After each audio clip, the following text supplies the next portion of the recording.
May Day రోజు సామాజిక తెలంగాణ సాధ్యం కాలేదని మాట మొదలుపెట్టి క్రమక్రమంగా స్థాయి పెంచుతూ కేసీఆర్ గారి పాలనను బీఆర్ఎస్ పార్టీని అడుగడుగునా తప్పుబడుతూ ఇవాళ జనం బాట పేరుతోని బురద జల్లే బీఆర్ఎస్ పార్టీ మీద బురద జల్లే యాత్రలు బాట చేస్తూ అది జనానికి ఏ రకంగా ఉపయోగపడే బాట కాదు, కేవలం బీఆర్ఎస్ పార్టీ మీద కేసీఆర్ గారి దశాబ్ద కాలపు ప్రగతి మీద అభివృద్ధి మీద బురద జల్లే యాత్ర చేస్తూ ఈరోజు మండలిలో దానికి కొనసాగింపుగా అనేక ఆరోపణలు చేసిండ్రు, అసత్య ఆరోపణలు చేసిండ్రు. బీఆర్ఎస్ పార్టీ ఏంటి, కేసీఆర్ గారు ఏంటో చెప్తూ తాను ఎప్పుడు బాధపడ్డాను అని చెప్తూ కేసీఆర్ గారి మీద సిబిఐ విచారణకు ఆదేశించినప్పుడు ప్రభుత్వం ఇచ్చినప్పుడు ఎవరూ స్పందించలేరు, నాకు బాధ అనిపించింది అని చెప్పిండ్రు. మీరిప్పుడు పెడుతున్నటువంటి దానికంటే ఎక్కువ బాధ నాది. మీరు లేఖ రాసిండ్రు, ఆ లేఖ లీక్ అయిందని అదొక డ్రామా, అనంతరం ఎవరూ స్పందించలేరని అదొక డ్రామా. పార్టీ ఉంటే ఎంత పోతే ఎంత అని మాట్లాడి వాళ్ళ పార్టీనే ఏం పీకి కట్టలు కట్టినామనే మాట మాట్లాడినరైతే మండలిలో, ఆ మండలిలో మీకు అవకాశం ఎట్లా ఇస్తారు? మీరు రాజీనామా చేసినామన్నారు, మరి మీ గన్మెన్లను మీరు తిప్పి పంపినరా? జీతభత్యాలు మీరు పుచ్చుకోకుండా ఉంటున్నారా? ప్రభుత్వం ఎందుకు మిమ్మల్ని కొనసాగిస్తూ ఉన్నది? మండలి చైర్మన్ గారు మళ్ళీ మీకు ఎట్లా అవకాశం ఇస్తారు? ఇస్తే మీరు ప్రజా సమస్యలు కాకుండా పాలక పక్షాన్ని ప్రశ్నించడం కాకుండా ప్రతిపక్షమైనటువంటి బీఆర్ఎస్ను కేసీఆర్ గారి పాలనను ఎట్లా దూషిస్తారు? ఎంతవరకు సమంజసం? మీకు అవకాశాలు రాలేదా? కేసీఆర్ గారు ఎన్ని నిందలు మోయాల్సి వచ్చింది? ఎంపీగా మీరు ఓడిపోయినా మిమ్మల్ని ఎమ్మెల్సీ చేసిండ్రు, కుటుంబానికైనా ఉద్యోగాలు. ఎంపీగా ఓడిపోయినప్పుడు వెంటనే ఆమెను ఎమ్మెల్సీ ఎట్లా చేస్తారని ప్రశ్నించలేదా? ఆ ప్రశ్నల్ని తాను ఎదుర్కోలేరా? ఉద్యమకారుల గురించి మీరే మాట్లాడతారు. ఏ ఉద్యమకారులకు మీరు అవకాశాలు ఇప్పించిండ్రు? మీ వెంట ఉండి నేను కదా పనిచేయలేదా? జిల్లాలో నా ఊర్లో నేను మొదటిసారి మీ తరపున నేను బతుకమ్మని పెట్టలేదా? మిమ్మల్ని ఆహ్వానించలేదా? ఎప్పుడు నా పక్షాన మీరు మాట్లాడిండ్రు? నేను కాదు, నాలాంటి వందలాది మంది ఉద్యమకారుల పక్షాన మీరు ఎప్పుడన్నా మాట్లాడినరా? ఉద్యమకారులకు కేసీఆర్ గారు గుర్తించారు స్వయంగా. ఉద్యమకారులకు, అమరుల కుటుంబాలకు 10 లక్షల ఆర్థిక సాయం చేసిండ్రు, ఇంటికో ఉద్యోగం ఇచ్చిండ్రు. మిగిలినటువంటి అమరులు ఎవరైతే ఉన్నారో అందరికీ న్యాయం జరగలేదని మీరు చెప్తా ఉన్నారు. దానికోసం ఈ ప్రభుత్వం మీద ఒత్తిడి చేయాలి కదా, రేవంత్ రెడ్డి గారిని ప్రశ్నించాలి కదా. చేయగలిగినంత వరకు బీఆర్ఎస్ చేసింది. కేసీఆర్ గారు దశాబ్ద పాలనలో 9.5 సంవత్సరాల పాలనలో ఏమి పీకి కట్టలు కట్టిండ్రో ఒక మహిళగా మీకు తెలియదా? బాల్య వివాహాలు ఆగినాయి కదా కళ్యాణ లక్ష్మితోని. 18 సంవత్సరాలు నిండే వరకు పెళ్లి చేయకుండా అమ్మాయిలను చదివిస్తూ ఉన్నారు కదా. ఒంటరి మహిళలను గుర్తించిండ్రు కదా. బీడీ కార్మికులకు పెన్షన్లు ఇచ్చిండ్రు కదా. గర్భిణీ స్త్రీలు, బాలింతలు ఒక్కరు కాదు కదా, అన్ని వర్గాలను, బీసీలను, మైనారిటీలను, దళితులను, ఎస్టీలను, గిరిజన తాండాలను వాళ్ళకు స్వయం ప్రతిపత్తి కల్పించి వాళ్ళకు గ్రామ పంచాయతీలకు ఏర్పాటు చేసిండ్రు. అంతవరకు గ్రామాల్లో వాళ్ళకి ఏ సమస్య వచ్చినా తాండాలన్నీ గ్రామాలకు వచ్చి ఆ సర్పంచులకు మొరపెట్టుకోవాల్సినటువంటి పరిస్థితి ఉంటుండే. వాళ్ళ తాండాలను వాళ్ళు పాలించుకునేటువంటి పరిస్థితిని తీసుకొచ్చిండ్రు. మహిళలకు 50% స్థానిక సంస్థల్లో రిజర్వేషన్లు కల్పించిండ్రు.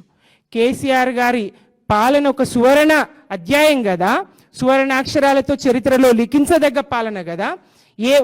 తినే కంచంలో మన్ను పోసుకున్నామనేటువంటి ప్రజలు ఏడ్చినటువంటి ప్రజలను అడుగు, ఆయన ఎంపీకి కట్టలు కట్టిండ్రో.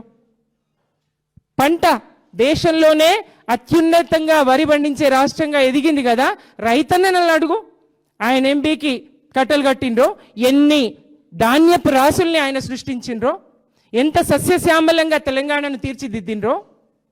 ఉద్యోగులను అడగండి, ఏ స్థాయిలో జీతభత్యాలు పెంచి దేశంలోనే నంబర్ 1గా జీతాలు ఇచ్చే రాష్ట్రంగా తీర్చిదిద్దిండ్రో. అవుట్సోర్సింగ్ ఎంప్లాయీస్ని అడగండి, 3 జీతాలను ఎట్లా పెంచిండ్రో. ఆశాలను అడగండి, అంగన్వాడీలను అడగండి, ఎవరిని అడిగినా చెప్తారు కేసీఆర్ గారి పాలన ఒక సువర్ణాధ్యాయం అని. కేసీఆర్ గారి పాలన తెలంగాణ రాష్ట్రానికి ఒక అన్నపూర్ణగా రాష్ట్రాన్ని, ఆకలి కేకల తెలంగాణ. గద్దర్ పాట పాడిండ్రు, అమ్మా తెలంగాణ మా ఆకలి కేకల గానమా అని. ఆకలి కేకల గానాన్ని అన్నపూర్ణ తెలంగాణగా మలిచిండ్రు కదా కేసీఆర్ గారు.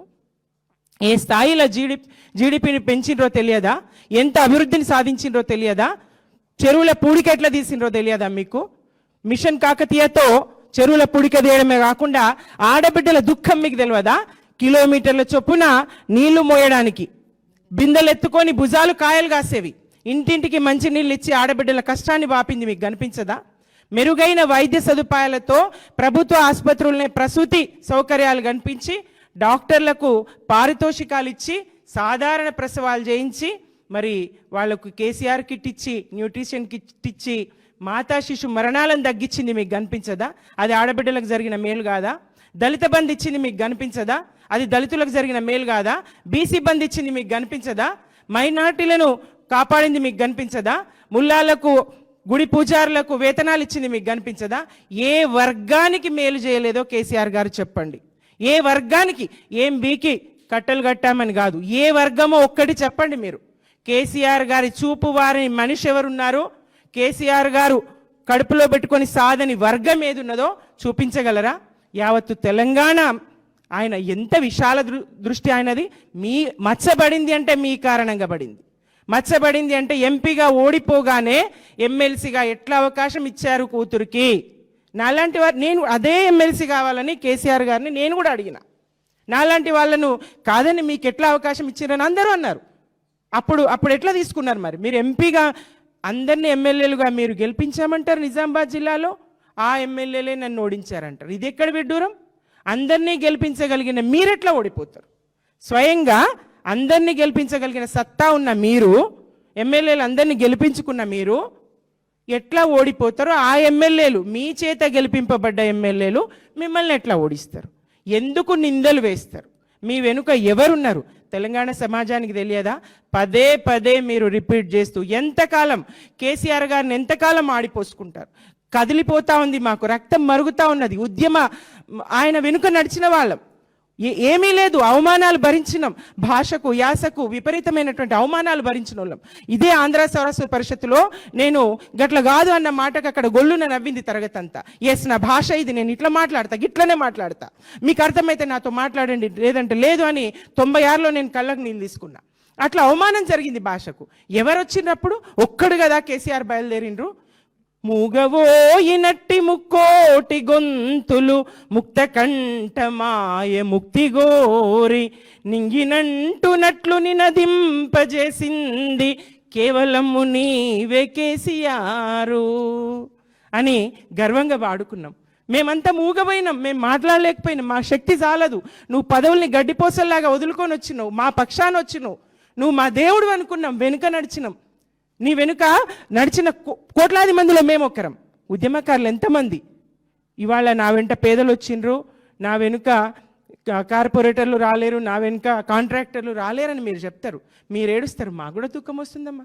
మీరు ఈ స్థాయిలో కేసీఆర్ గారిని మాటలు అంటూ ఉంటే మాకు కూడా మనసు కదిలిపోతూ ఉంది, బాధ అవుతూ ఉంది, దుఃఖం వస్తూ ఉంది. ఎట్లా మాట్లాడతారు మీరు? ఆయన త్యాగం ఎంత గొప్పది, ఆయన త్యాగం ఎంత గొప్పది. ఆయన ఎన్ని నిద్రలేని రాత్రులు గడిపిండ్రు, ఎంత మదన పడ్డారు, పదవులను ఎట్లా పోసల్లాగా గడ్డిపోసల్లాగా వదిలేసిండ్రు, ఎంత మందితో చర్చలు చేసిండ్రు, మేధావులను రచయితలను కవులను ఎంతమంది కలగలుపుకొని వెంట నడిచిండ్రు. ఆయన ఒక్కడిగా బయలుదేరి ఎన్ని లక్షల అడుగుల్ని వెనుక నడిపించుకున్నారు. అంత గొప్ప తండ్రి కడుపున పుట్టినందుకు సంతోషించాల్సింది పోయి అలా ఆయన మీద అడుగడుగున బురద జల్లుతూ ఉంటే ఇదెక్కడదమ్మా? ప్రజలు మిమ్మల్ని స్వాగతించరు తల్లి. ఇవాళ కాంగ్రెస్ మిమ్మల్ని ఆదుకుంటుండొచ్చు, ఇవాళ బీజేపీ మీకు వెన్నుదాడుతుండొచ్చు, కానీ ప్రజలు మాత్రం ఇది స్వాగతించరు, మిమ్మల్ని ప్రజలు క్షమించరు. కేసీఆర్ బిడ్డగానే మీ వెనుక మేము నడిచినాం, కేసీఆర్ బిడ్డగానే మీ వెనుక మిమ్మల్ని పొత్తిలలో పెట్టుకొని 2 భుజాల మధ్య పెట్టుకొని బతుకమ్మలు ఆడించినాం. కేసీఆర్ బిడ్డగానే మిమ్మల్ని కాపాడుకున్నాం తప్ప మీరు లీడర్ అనో, మీరు అంతకుముందు కేసీఆర్ బిడ్డగా కాకుండా మీరు వచ్చి చేసిందేం లేదు. ప్రపంచ స్థాయి ఎన్జిఓని నడపాలనుకున్నారు, నడపనుంట్రీ, ఎవరొద్దన్నారు? ఎందుకు వాళ్ళు ఇట్లా అంటారు? మీరు కాంట్రాక్టర్లు రాలేదు, కార్పొరేటర్లు రాలేదు నా వెనుక అంటారు. అవును, ఆ పేదలే కదా మీకు మరి ప్రత్యేక విమానాలు సమకూర్చి ఢిల్లీ యాత్రలు చేయించారు. మీ వెనుక ఎవరున్నారు? మీరు ఎట్లా నడిచిండ్రు? ఇవాళ చెప్తారు ఇంత ఖర్చు పెట్టినాం నీళ్ళ కోసం అని. నీళ్ళ కోసం ఖర్చు పెడితేనే కదా ఇవాళ పంటలు ఆ స్థాయిలో ఉన్నాయి. ఆ నీళ్ళ కోసం ఖర్చు పెట్టిన డబ్బులతోని ఇన్ని పేదలకు ఇల్లు అవుతుండే అని. ఎన్ని డబుల్ బెడ్రూమ్ ఇల్లు కట్టినరో తెలియదా తల్లి? ఎన్ని డబుల్ బెడ్రూమ్ ఇల్లు కట్టినరో పేదలకు తెలియదా మీకు? ప్రయత్నం చేస్తూనే ఉన్నారు కదా కేసీఆర్ గారు. మరి 2 సంవత్సరాలు కరోనా కష్టకాలం, ఆర్థిక నోట్ల మార్పిడి, ఇట్లాంటి సమస్యలు కేంద్రం సహకరించకపోవడం, మధ్యలో మీ కేసు, మీ తలనొప్పి. మరి సోదరి తులమ్మ గారు చెప్తూ కేజ్రీవాల్కి దెబ్బ తగిలింది మీ వల్ల అని చెప్పింది. కేసీఆర్ గారికి తగలలేదా? ఇది రాష్ట్రానికి తెలియదా? మీ వల్ల కేసీఆర్ గారికి కూడా దెబ్బ తగిలినా ఆ తండ్రి ఎంత మేరునగ సమున్నతుడు, ఒక్క మాట మిమ్మల్ని అనలేదు. కడిగిన ముత్యంలాగా కవిత బయటకు వస్తుంది అని చెప్పిండ్రు. మీ వల్ల ఆయనకు మచ్చ, కానీ ఆయన కారణంగా మీరు కేసులో ఇరుక్కున్నాను, నా మీద కేసు పెట్టారు, మద్యం కేసు అని చెప్పడం అబద్ధం. తెలంగాణ సమాజం ఖండిస్తుంది. కేసీఆర్ గారి మీద ఉన్న పగతో మీ మీద కేసు అవ్వలేదు. మీ మీద కేసు అయింది కాబట్టి కేసీఆర్ గారి మీద బురద పడ్డది, మచ్చబడ్డది. ఓటమికి అది ఒక కారణమైంది. కొంత శాతం ఓట్లు తగ్గడానికి అది ఒక కారణమైంది.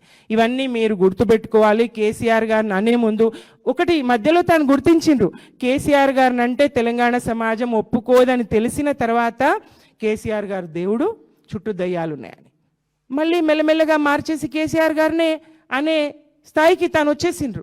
ఎంత బలంగా ఆమె వెనుక శక్తులు పనిచేస్తూ ఉన్నాయి, ఆమెతో మాట్లాడిస్తున్నాయి, ఆమెకు ఎట్లా కుంజిస్తూ ఉన్నారు, ఆమె ఎట్లా మాట్లాడతారు. ఇదైతే సమంజసం కాదు. క్రమక్రమంగా మీరు పలచనవుతారు. ఇప్పుడు ఇక్కడ తెలంగాణ రాష్ట్రంలో ఈ రాష్ట్ర ఏర్పాటు జరగొద్దు, కేసీఆర్ గారి పాలన కొనసాగొద్దు ఆశించినటువంటి కొన్ని ఇతర మీడియా సంస్థలు కానీ సీమాంధ్ర పెట్టుబడిదారులు కానీ మిమ్మల్ని ప్రోత్సహిస్తుండొచ్చు, మిమ్మల్ని ఆకాశానికి ఎత్తుతుండొచ్చు. కానీ ప్రజల దృష్టిలో మీరు కేసీఆర్ గారి దశాబ్ద పాలనను తప్పుపడితే తప్పకుండా మీరు చులకన పలచన అవుతున్నారు. మీ మీద ఉన్నటువంటి కొద్దిపాటి గౌరవం కూడా గంగలో కలుపుకుంటున్నారు. బురదలో మీరు ఎవరి మీదనో బురద జల్లుతున్నా అనుకోకండి. బీఆర్ఎస్ మీద బురద జల్లుతున్నా, హరీష్ రావు గారి మీద బురద జల్లుతున్నా, కేటీఆర్ గారి మీద బురద జల్లుతున్నా, ప్రతి జిల్లాకు వెళ్ళి ఆ జిల్లా నాయకుల మీద బురద జల్లుతున్నాను అనుకోకండి. ఆ బురద మీ మీదనే పడుతున్నది. ఎవరేంటో ఆ జిల్లాలో ఉన్నటువంటి ప్రజలకు తెలుసు. రాష్ట్రంలో ఏ నాయకుడేంటో రాష్ట్ర ప్రజలకు తెలుసు. హరీష్ రావు గారేంటి, కేటీఆర్ గారేంటి, జగదీష్ రెడ్డి గారేంటి, నిరంజన్ రెడ్డి గారేంటి, ఇట్లా మీరు ఎంతమంది మీద బురద జల్లినా వాళ్ళందరి పనితీరేంటి, ఉద్యమంలో వాళ్ళ పాత్ర ఏంటి, తెలంగాణను ప్రగతి పథంలో నిలపడంలో కేసీఆర్ అడుగుజాడల్లో వాళ్ళు ఎట్లా నడిచారు, ఎలాంటి పనితీరును కనబరిచిండ్రు అనేది యావత్తు తెలంగాణ గమనించింది. కొత్తగా మీరు చెప్పాల్సిన అవసరం లేదు. ఇక ఇంకొక చివరిగా ఒక మాట మీరన్నారు, ఆస్తుల పంచాయతీ కాదు కాంగ్రెస్ ఆరోపిస్తున్నట్టు. ఆస్తుల పంచాయతీ. అవునమ్మా, ఇది ఆస్తుల పంచాయతీ కాదు, యావత్తు తెలంగాణకు తెలుసు. ఎందుకంటే మీ ఆస్తుల ముందు కేసీఆర్ గారి ఆస్తులు ఎంత. మీరు ఆస్తుల పంచాయతీ కాదు, ఇది అధికారం పంచాయతీ. నాకు అవకాశం, నా మాట లెక్కలోకి తీసుకోలేరు. ఎమ్మెల్సీగా మీకే స్థాయి ఉంటుందో ఆ స్థాయిలో, ఎంపీగా ఇంకొకటి అంతకన్నా ఎక్కువ స్థానం ఇచ్చిండ్రు. మరి భారత రాష్ట్ర సమితిగా పార్టీని మార్చిన తర్వాత వివిధ రాష్ట్రాలకు వెళ్ళినప్పుడు మిమ్మల్నే వెంటబెట్టుకొని పోయిండ్రు. భారత రాష్ట్ర సమితిగా పార్టీని మార్చిన తర్వాత దేశ రాజకీయాల్ని నడపడానికి వివిధ రాష్ట్రాల ప్రతినిధుల్ని, ముఖ్యమంత్రుల్ని కలిసినప్పుడు మిమ్మల్ని కదా వెంటబెట్టుకుపోయిండ్రు. మీరు కూడా భారత జాగృతిగా మార్చుకుంటారు కదా. ఇప్పుడు పేరు మార్చడం నాకు ఇష్టం లేదని చెప్తారు. ఉద్యమకారుల కుటుంబాలను చూడలేదంటే ఉద్యమకారుల కుటుంబాలను చూడడమే కాదు, ఉద్యమకారులను ఎంత గౌరవించుకున్నారు.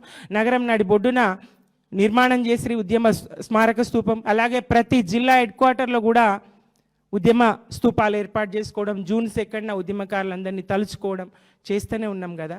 కేసీఆర్ గారి చూపువారని రంగము లేదు, చూపువారని వర్గము లేదు, చూపువారని వయస్సు, కడుపులో ఉన్నటువంటి పసిగుడ్డు నుంచి పండు ముసలి వరకు సమస్త ప్రజానీకం మీద ఆయన చూపుండే.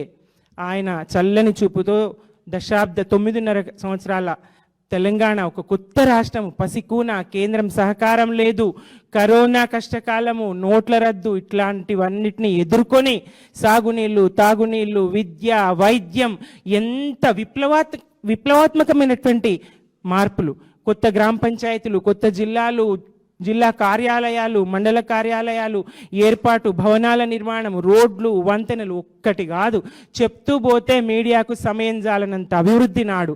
ఈ 2 ఏళ్లలో ఏం జరిగింది అది చెప్పరు, అది మీకు కనపడదు.